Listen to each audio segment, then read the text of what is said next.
This is Indy Nation News, covering the stuff that matters, usually.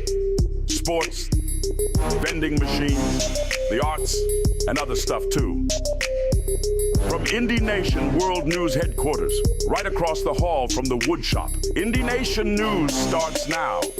Good morning, Indy Nation. I'm Rafi Tabal, and this is Indy Nation News. Here's what you need to know as you start your day. The military ambassadors are excited to invite you to participate in our annual Purple Up Day.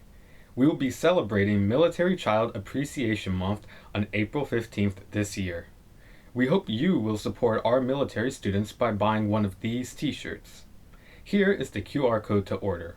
All proceeds will be donated. Juniors and seniors, join us on April 18th for a magical night of music, dancing, and casino games. The 2026 Prom, a night at Gatsby's. Tickets are on sale now. See your class Schoology page for the link. Early bird pricing this week is $65, with prices going up to $75 next week. Here's the latest from the INN Sports Desk.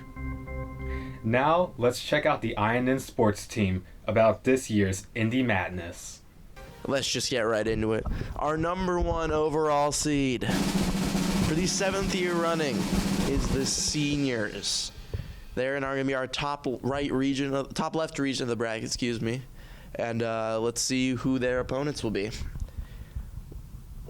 Quite the region we have up here, Zach. What are some matchups that stand out to you? Well, the 4-13 game, TJ the Tiger taking on Tiger Time. That is a big matchup. Tiger Time is the 13 seed, but they made this tournament without playing a single quad 1 game. But they won their conference tournament, and that's why they're here today. Also at the 2 seed, we have a consistent powerhouse in early release. Kind of an always the bridesmaid, never the bride team, looking to finally get that elusive Gabriel Cup. Our next region, in the top right, their number 1 seed will be the juniors. Ooh, incredible. And what do we like from this region?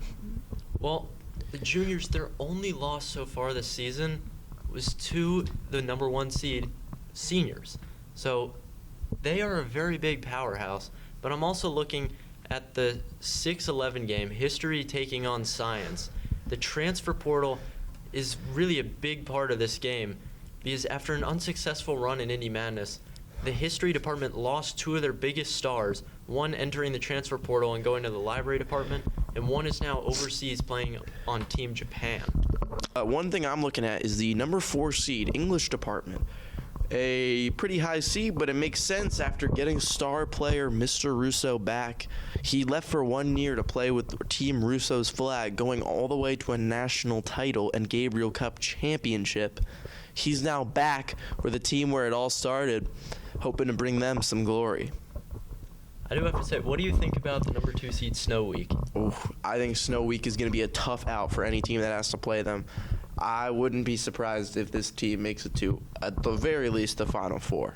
Their new addition of stud freshman Ice Storm is going to be very important for them. Ice Storm is looking to be a number 1 overall pick. Before we leave this region real quick, that first 4 matchup, we don't usually talk about those, but an intriguing one here.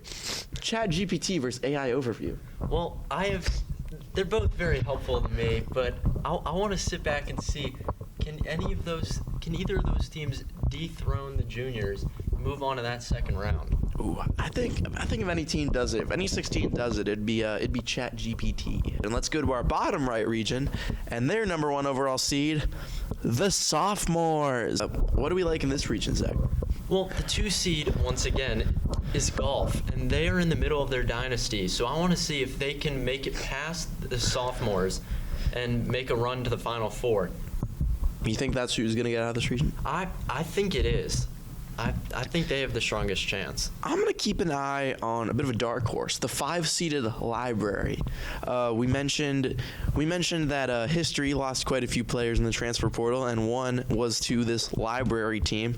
That would be Miss Purdue, who averages 12 letters of rec per game.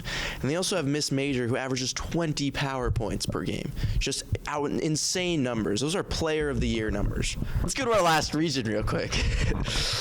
And our final number 1 overall seed, the Freshmen. Yeah, nothing much to say about the Freshmen. What do we like in this region? Well, the Freshmen in their first round matchup are going to play Index. Index has just completed their transition period from Division II Brambleton Middle School, so they can therefore now participate in Indy Madness, and they got a chance to beat the Freshmen. So Yeah. I want to see that matchup. One thing I'd like to mention is that we have an interesting first 4 matchup between phone policy and personal device policy. Those are actually 2 separate things, actually, surprisingly. I thought they were the same. But phone policy makes it as an at-large team despite finishing the season with an overall losing record. Another thing to watch, in their first year of eligibility, Weird Pond out back won the school grounds conference tournament, dethroning the defending champs and the crowd favorites, Courtyards. This was a bid-stealing bid after the Big Rocks out front had established themselves into the bracket after a very strong Tim Palm rating. Yeah, now that you've seen the entire bracket, let's catch up with some of the athletes. Okay, Big Rock. Yo, congratulations, man. How does it feel to qualify for Indy Madness? I'm a rock. I can't feel anything. Who are you? What are you talking about? Well, I mean, we'll all be rooting for you, man. As a 9 seed, I gotta go through a 1 seed, but your region has the freshmen. Like, you got that, Mr. Big Rock. Like, you know, big vote of confidence over here. How do you mean? What is a Hey, freshman? love you, man. I'm a rock, but thanks too. for caring. That's all the time we have for this edition of Indy Nation News. Have a great rest of your day, and we'll see you right back here tomorrow.